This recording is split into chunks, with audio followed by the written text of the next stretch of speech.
Welcome back to Late Night Scrolling, the Canadian pop culture podcast hosted by me, producer Liz. Today's a little bit different. We're at the beautiful Moxie Hotel in downtown Halifax. If you couldn't tell by the beautiful set around me, which has tons of Halifax history, we're celebrating the release of Sharp Corner, which is a film by Nova Scotian director Jason Buxton, who's going to join me here in a minute. This is a film that you guys saw my coverage from at TIFF in September, and now the film is finally hitting theaters, so you can go support this Canadian film in your local theater this weekend. You're going to be blown away by the choreography, the lighting, the special effects, and the cars that make this film drive through your brain. Like, I'm telling you, this film is as action and thriller as it is moving. You're going to love it. So without further ado, here's my conversation with Jason. You just said you worked on Titanic, which kind of alludes to how Halifax-oriented your work and your career has been.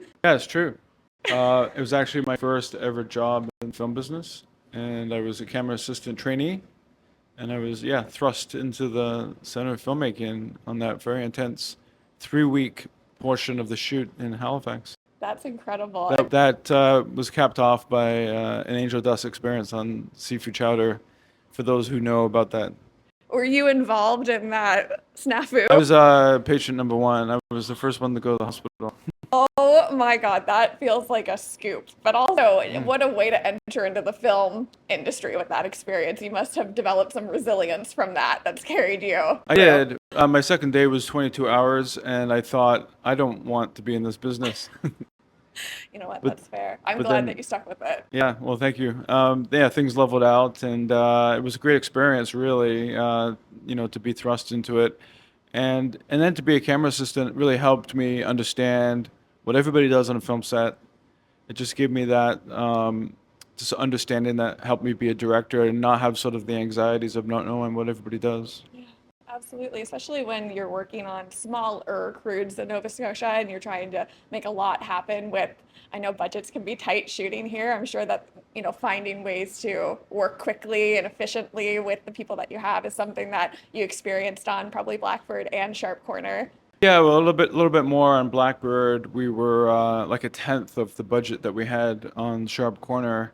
And with that movie, just trying to cover things in single shots. And, if I could do like 8 to 12 setups a day and do them well, then I would have, I would stand a chance at preserving the quality of the picture. And that was my approach to shoot in that film on a low budget. Yeah. Yeah. It's incredible to see the scale of Sharp Corner. Truly, it is. It feels like there's elements of action with all the different car choreographies you see, but it has the heart of an indie film. So it's a really thrilling watch to see a film like this come into the Halifax film scene, and also feel like the heart of the city is still in it, with lots of iconic imagery of the city and little Easter eggs for people who know the city to catch. Was it important for you to film this in Halifax, or was this a story that could have taken place anywhere and you happened to make it here? Well, we always conceived of it as being a Nova Scotia shoot. When I partnered with Paul Barkin, who's our Toronto producer, Paul has ties here. His wife's from here, and he loves Nova Scotia, and he always wanted to shoot it here. And of course, I did. I made my first feature here. I live here. There's nothing better than going home to your own bed at night when you shoot long hours like that. So it was great. And the trick for us was finding that location, to find a corner, and in this case, we built the house. So that was the key. We looked a little bit in Newfoundland, and but ultimately found our spot here. Very cool. I want to talk more about the house, but maybe we can lead into it by talking about how you found this story in the first place. Sure. I heard it came to you in a chapters. I was in chapters probably like 3 times a week, just looking for IP, intellectual property, that I could adapt, or just find something that could be a jumping off point for me to, just looking for something outside of myself to inspire, an idea that would inspire me. And I came across Russell's collection, Whirl Away, and Sharp Corner is one of, I think, 10 stories in that collection. And it immediately felt like, oh, this could be a movie. This has a high concept, which lends itself well. I can lean into genre a little bit, but I can also tell a movie that's actually about something.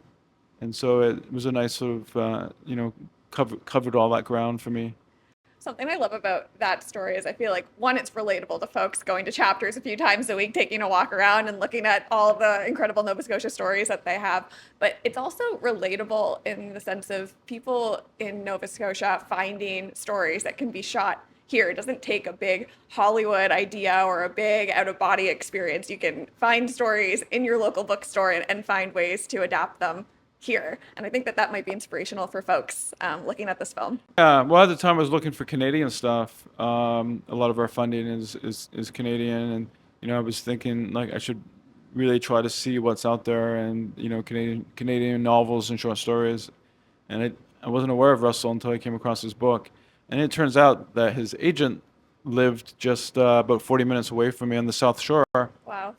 So just by chance, and yeah, started working with her on acquiring Russell's work, and it was a long process. It took us from the moment I started writing to principal photography. It was 10 years. And what happens over the course of that 10 years to keep you motivated with this story and with this film? Like, maybe can we get into some of the grit it takes to be a director and really hold on to your vision over the course of, I'm sure you did other work in that 10 years, you had other things happening as well, but what really grounded you and motivated you to continue with this? Well, yeah, I had put it down. I'd written the first draft, and I didn't find the right producing partner at that time, so I put it down, and I was working on a miniseries for a while, but that ended up not going ahead. So then I pivoted back to Sharp Corner, and that's when I started working with Paul Barkin in 2018. And just really, like, you don't know that something's going to get made. You just need to just keep pushing, and it was a tricky one to finance because it's not a cheap movie. And as I mentioned, we built the house. That's not a small proposition, and it's a big assumption on a budget. And but that's the way we needed to shoot this picture. So we needed to raise a certain amount of money in order to make it happen.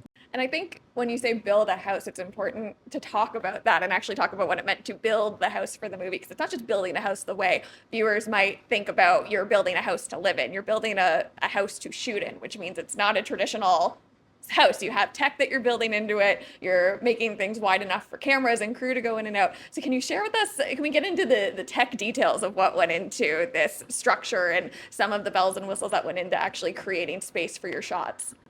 Yeah, well, obviously, that's a key part. Is you want to build it a little bit larger. You don't get that feeling on film because you never see four walls at one particular shot.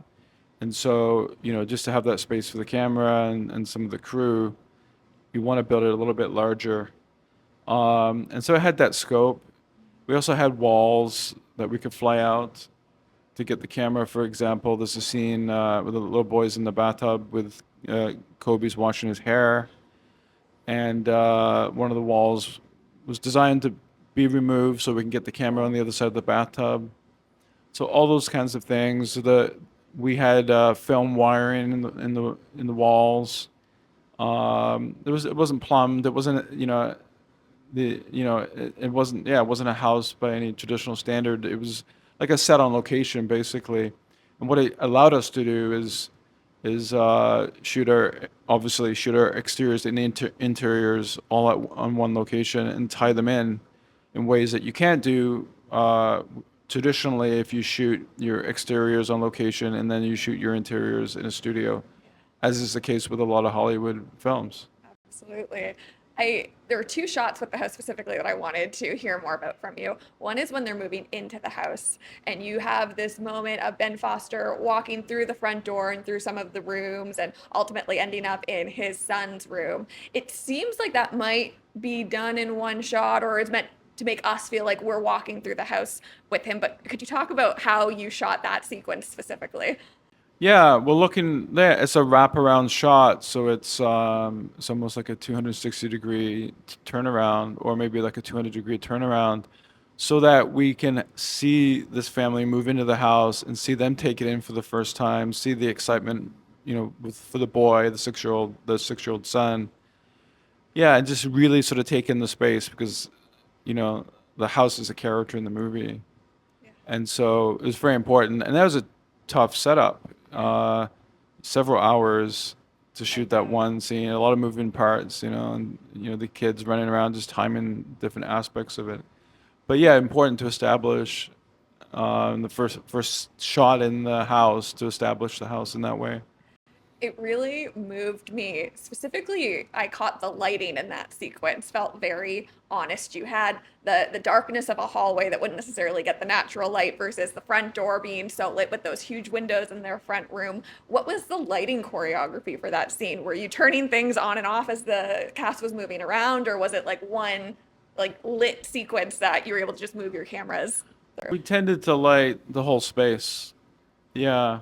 And in that scene, like day interior scenes, often we were leaning on natural light. But, often you have to augment that light, and sometimes you have to block the sun so you're not getting harsh shadows coming in. Yeah. Um, but all those things were things that we considered when we built the house, and, the angle and everything. It was the best way to maximize daylight. And then you uh, order your shooting schedule sometimes, because you don't want the sun, you don't fight the sun all day if it's going to be a sunny day. So maybe you're going to shoot in the morning to avoid that sun coming around and blasting in those big windows. The second scene that I wanted to hear your thoughts on is the dinner sequence. And specifically, there's a frame where we're close up on Ben Foster and a car comes behind his head in the window behind him. And when you watch the film, you see how long and wide that road is in front of the house. And it made me want to ask you, what was the car choreography that went into a scene like that to try and time the cars with the dialogue happening inside the house? Is that the dinner scene at night? At night, yes. Yeah. Yeah. Well, that car, because we hadn't closed off the road, that car just happened to go by at that moment. That's shocking to me because it's Yeah. so moving. The timing of what he's saying with the car almost like I know. as a image in his head. It's happenstance. And in fact, for me, when I first saw that in the rushes, I had wished that car was going by faster. And at first, I sort of rejected it, as I didn't want it in the movie, because he's talking about how dangerous this road is, and that car is just going by at a very slow pace. Right. But as I started editing it with my editor Jorge, and the longer that was in, I love that moment. Just that car goes by, and that's just chance. I can't believe that that shot was just happenstance because I found it so moving in that moment to see the cars versus his inner dialogue. And it feels like that was a motif throughout the film, the timing of these cars with the movement in his own day to day. Were there other shots that were happenstance with cars going by, or was the rest of the cars that we see in the film choreographed? Yeah, the rest are choreographed. Yeah, but it's interesting, and that's the take we decided to use, and the car going by in that moment is That's sometimes amazing. it's fortuitous that way. But when we were shooting, I was upset that the road wasn't closed up, it wasn't locked up. Yeah. Funny, and now I'm appreciative of it. Well, it was a long road. It was almost like a U-shaped road. So when you did block it off, I love getting into the technical aspects of a film like this. So I'm glad we have time together to chat through it. How far off were you blocking? Was it like a full length of the U, or was it like how much road were you actually filming with? Essentially, we would block it off beyond what we could see on any given shot. And you also want to stop the cars so that you can't hear them on the audio. Yeah, So, absolutely. but not too far away. We used the road a lot for our driving sequences, Yeah. and we shut the road down during those, because we were on the road with the camera attached to the car, and so we were able to, control the road for periods of time. But it was very controllable because that road only was basically a 2.5 hour, a 2.5 kilometer stretch. Right. That there was like 15 houses at the end Mhm. that were on the ocean, and so we were able to control the road because there wasn't a lot of traffic on it. Yeah, it's so interesting. I want to talk about some of the performances. We've talked a lot over the course of the press cycle. There's been a lot of talk about how great Ben and Cobie are in the film, but the child actor that plays their son is also phenomenal and very moving. Can you talk about working with him specifically? He's seemingly like the only lead child star in the film. There's like some other extras we see in the school sequences and the Taekwondo lessons, but he's a major part of the film and he really carries his own emotional weight here. Yeah, well, we found him in our Canada-wide search. He was, I mean, he lives in Toronto and Vancouver, and we found him in Vancouver. And I was really taken by, for that age, his ability to stay still. Mhm. And often at that age, a kid can't stay like focused for any length of time. It's funny because once I cast him, and I met him and his mother in Halifax at a restaurant. His mother told me later he was really nervous to meet me. Oh. He was just under the table and running around, and his mother was horrified because she knew that, you know, him being so rambunctious was like maybe a flag for me. Turns out he was just nervous to meet me, but he had that amazing ability to focus and Mhm.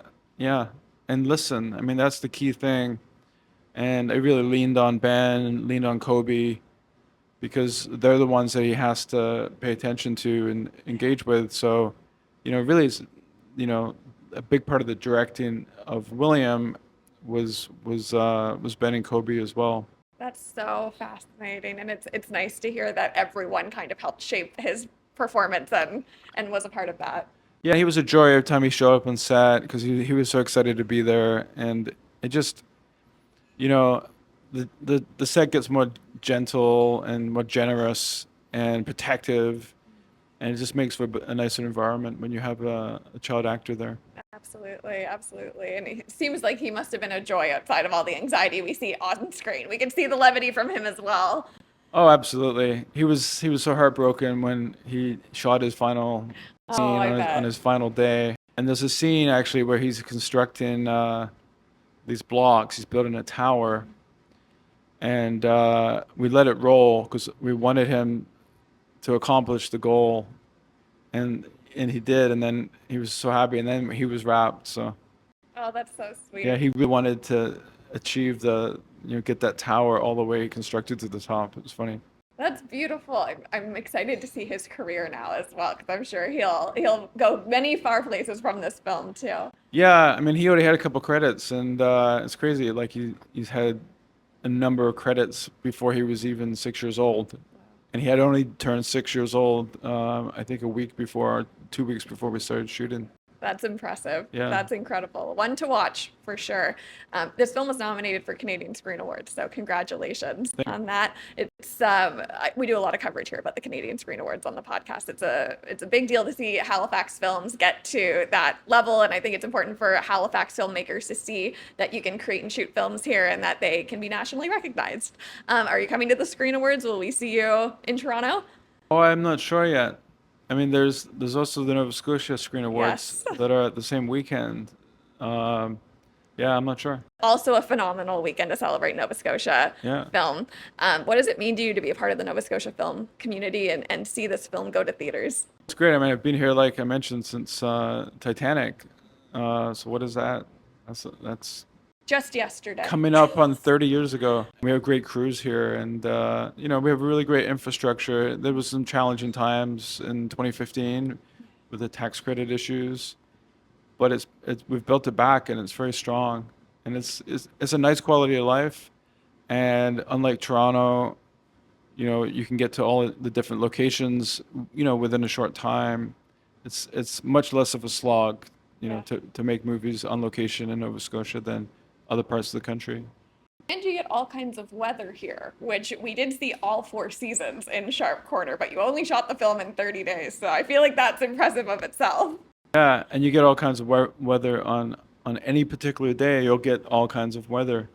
In fact, we were really lucky with weather, except for our last week, which is when we were filming the end of the movie where it's freezing rain, and we were dealing with that kind of weather, those kinds of temperatures. So it became really challenging for us, and it unexpectedly snowed. And this is early November. We just sort of went with it and we leaned into it a little bit. I shouldn't say I'm surprised because it's Nova Scotia, so of course that would happen, but definitely poses challenges to filmmaking that are unique to shooting here. Yeah, Yeah. yeah. Congratulations on the film. Thank It's you very been much. a joy to watch it at TIFF. We were at the premiere there, and to see it come back to Halifax. I know you also brought it back for Atlantic International Film Festival, but I think it's so special to celebrate Halifax films here in Halifax. And we're in this beautiful space with all of Halifax's history behind us. So Yeah. it's been a pleasure to chat with you more about the Me film. too. Thank you. And thanks for indulging me in my technical questions about how you shot it. I It's love always a talking about treat. technical issues. Yeah. Yeah. It's a lot of fun. I want to thank the Moxie Hotel for having us in their beautiful space. It was such a treat for me to chat with a Nova Scotian director about a film shot right here in Halifax. We're continuing our Canadian Screen Awards coverage all month long, so make sure to tune in next week for another special interview. I'll see you there.